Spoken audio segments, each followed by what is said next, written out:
जब शुक्राचार्य जी ने देखा कि मेरा यह शिष्य गुरु के प्रति अश्रद्धालु है तथा मेरी आज्ञा का उल्लंघन कर रहा है, तब देव की प्रेरणा से उन्होंने राजा बलि को शाप दे दिया। यद्यपि वे सत्य प्रतिज्ञ और उदार होने के कारण श्राप के पात्र नहीं थे।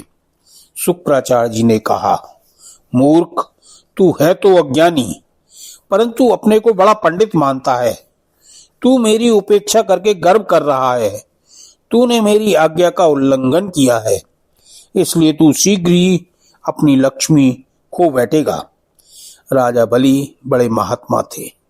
अपने गुरुदेव के शाप देने पर भी वे सत्य से नहीं डिगे। उन्होंने वामन भगवान की विधि पूर्वक पूजा की और हाथ में जल लेकर 3 डग भूमि का संकल्प कर दिया। उसी समय राजा की पत्नी विंध्यावली वहां आई। उसने अपने हाथों वामन भगवान के चरण पखारने के लिए जल से भरा सोने का कलश लाकर दिया। बलि ने स्वयं बड़े आनंद से उनके सुंदर सुंदर चरणों को धोया और उनके चरणों का वह विश्व पावन जल अपने सिर पर चढ़ाया। इसी समय एक बड़ी अद्भुत घटना घट गई। अनंत भगवान का वह त्रिगुणात्मक वामन रूप बढ़ने लगा। सर्वात्मा भगवान में संपूर्ण जगत देखकर सबके सब दैत्य अत्यंत भयभीत हो गए। भगवान ने अपने एक पग से बलि की सारी पृथ्वी नाप ली, शरीर से आकाश और भुजाओं से दिशाएं घेर ली। दूसरे पग से उन्होंने स्वर्ग को भी नाप लिया। तीसरा पैर रखने के लिए बलि की तनिक सी भी कोई वस्तु न बची। भगवान का वह दूसरा पग ही ऊपर की ओर जाता हुआ महलोक से सत्यलोक में पहुंच गया। दैत्यों ने देखा कि वामन जी ने 3 डग पृथ्वी के बहाने सारी पृथ्वी ही छीन ली। तब वे सोचने लगे कि हमारे स्वामी बलि इस समय यज्ञ में दीक्षित हैं, वे तो कुछ कहेंगे नहीं। इसलिए बहुत चिढ़कर वे आपस में कहने लगे, अरे ये ब्राह्मण नहीं है, यह सबसे बड़ा मायावी विष्णु है। ब्राह्मण के रूप में छिपकर यह देवताओं का काम बनाना चाहता है।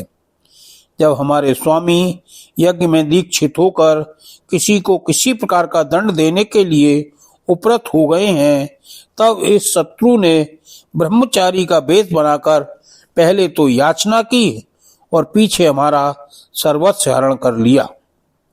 यूं तो हमारे स्वामी सदा ही सत्यनिष्ठ हैं, परंतु यज्ञ में दीक्षित होने पर वे इस बात का विशेष ध्यान रखते हैं। वे ब्राह्मणों के विशेष भक्त हैं तथा उनके हृदय में दया भी विशेष है, इसलिए वे कभी झूठ नहीं बोल सकते। ऐसी अवस्था में हम लोगों का यही धर्म है कि शत्रु को मार डालें।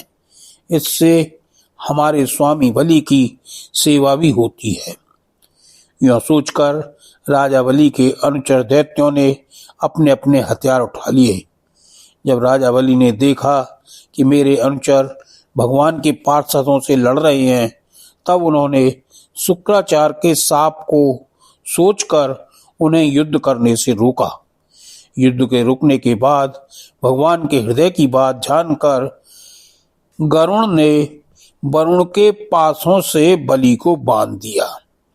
जब भगवान विष्णु ने बलि को बंधवा दिया, तब भगवान ने बलि से कहा, असुर, तुमने मुझे पृथ्वी के 3 डग दिए थे। 2 पग में तो मैंने सारी त्रिलोकी नाप ली, अब तीसरा पग पूरा करो। अब सब कुछ मेरा हो गया है। फिर भी तुमने जो प्रतिज्ञा की थी उसे पूरा न कर सकने के कारण अब तुम्हें नरक में रहना पड़ेगा। तुम्हारे गुरु की तो इस विषय में सम्मति है ही। अब जाओ, तुम नरक में प्रवेश करो। तुम्हें इस बात का बड़ा घमंड था कि मैं बड़ा धनी हूँ। तुमने मुझसे दूंगा ऐसी प्रतिज्ञा करके फिर धोखा दे दिया। इसका असुरराज बलि का बड़ा तिरस्कार किया और उन्हें धैर्य से विचलित करना चाहा, परंतु वे तनिक भी विचलित न हुए। बड़े धैर्य से बोले, देवताओं के आराध्य देव, आपकी कीर्ति बड़ी पवित्र है। क्या आप मेरी बात को असत्य समझते हैं? ऐसा नहीं है, मैं उसे सत्य कर दिखाता हूँ। आप धोखे में नहीं पड़ेंगे। आप कृपा करके अपना तीसरा पग मेरे सिर पर रख दीजिए। मुझे नरक में जाने का अथवा रात से च्युत होने का भय नहीं है। मैं पास में बंधने अथवा अपार दुख में पड़ने से भी नहीं डरता। मेरे पास फूटी कौड़ी भी न रहे अथवा आप मुझे घोर दंड दें, यह भी मेरे भय का कारण नहीं। मैं डरता हूँ तो केवल अपनी अपकीर्ति से। अपने पूजनीय गुरुजनों के द्वारा दिया हुआ दंड तो जीव मात्र के लिए अत्यंत वांछनीय है, क्योंकि वैसा दंड माता, पिता, भाई और सुहृद भी मोहवश नहीं दे पाते। आप छिपे रूप से अवश्य ही हम असुरों को श्रेष्ठ शिक्षा दिया करते हैं। अतः आप हमारे परम गुरु हैं। जब हम लोग धन, कुलीनता, बल आदि के मद से अंधे हो जाते हैं, तब आप उन वस्तुओं को हमसे छीनकर हमें नेत्रदान करते हैं। आपसे हम लोगों का जो उपकार होता है उसे मैं क्या बताऊं। अनन्य भाव से योग करने वाले योगी गण जो सिद्धि प्राप्त करते हैं, वही सिद्धि बहुत से असुरों को आपके साथ दृढ़ वैरभाव करने से भी प्राप्त हो गई है। जिनकी ऐसी महिमा, ऐसी अनंत लीलाएं हैं, वही आप मुझे दंड दे रहे हैं और वरुण बात से बांध रहे हैं। इसकी ना तो मुझे कोई लज्जा है और ना किसी प्रकार की व्यथा ही। यह वार्तालाप चल ही रहा था कि राजा बलि के पिता में प्रहलाद जी भी वहां आ पहुंचे। बलि इस समय वरुण पास में बंधे हुए थे, इसलिए वे प्रहलाद जी की पहले की तरह पूजा न कर सके। उनके नेत्र आंसुओं से चंचल हो उठे। लज्जा के मारे मुंह नीचा हो गया। उन्होंने केवल सिर झुकाकर उन्हें नमस्कार किया। प्रहलाद जी ने भगवान से कहा कि आपने ही बलि को यह ऐश्वर्यपूर्ण इंद्रपद दिया था, अब आज आपने ही उसे छीन लिया। आपका देना जैसा सुंदर है, वैसा ही सुंदर लेना भी। मैं समझता हूँ कि आपने इस पर बड़ी भारी कृपा की है, जो आत्मा को मोहित करने वाली राजलक्ष्मी से इसे अलग कर दिया। तभी राजा बलि की परम साध्वी पत्नी विंध्यावली ने अपने पति को बंधा देखकर भयभीत हो भगवान के चरणों में प्रणाम किया और हाथ जोड़ मुंह नीचा कर वह भगवान से बोली, प्रभु, आपने अपनी क्रीड़ा के लिए ही इस संपूर्ण जगत की रचना की है। जो लोग कुबुद्धि हैं, वे ही अपने को इसका स्वामी मानते हैं। जब आप ही इसके कर्ता, भर्ता और संहर्ता हैं, तब आपकी माया से मोहित होकर अपने को झूठ मूठ करता मानने वाले निर्लज्ज आपको समर्पण क्या करेंगे। इसके बाद ब्रह्मा जी ने भगवान से बलि को छोड़ने की प्रार्थना की और कहा कि आपने इसका सर्वस्व ले लिया है, अतः अब यह दंड का पात्र नहीं है। इसने जो कुछ प्राप्त किया वह सभी आपको स्थिर बुद्धि से बिना धैर्य खोए सच्चे हृदय से आपको दे दिया। भगवान ने उत्तर दिया, ब्रह्मा जी, मैं जिस पर कृपा करता हूँ उसका धन छीन लिया करता हूँ, क्योंकि जब मनुष्य धन के मद से मतवाला हो जाता है, तब मेरा और लोगों का तिरस्कार करने लगता है। मनुष्य योनि में जन्म लेकर यदि कुलीनता, कर्म, अवस्था, रूप, विद्या, ऐश्वर्य और धन आदि के कारण घमंड न हो जाए, तो समझना चाहिए कि मेरी बड़ी ही कृपा है। यह बलि दानव और दैत्य दोनों ही वंशों में अग्रगण्य और उनकी कीर्ति बढ़ाने वाला है। इसने उस माया पर विजय प्राप्त कर ली है जिसे जीतना अत्यंत कठिन है। तुम देख रहे हो कि इतना दुख भोगने पर भी यह मोहित नहीं हुआ।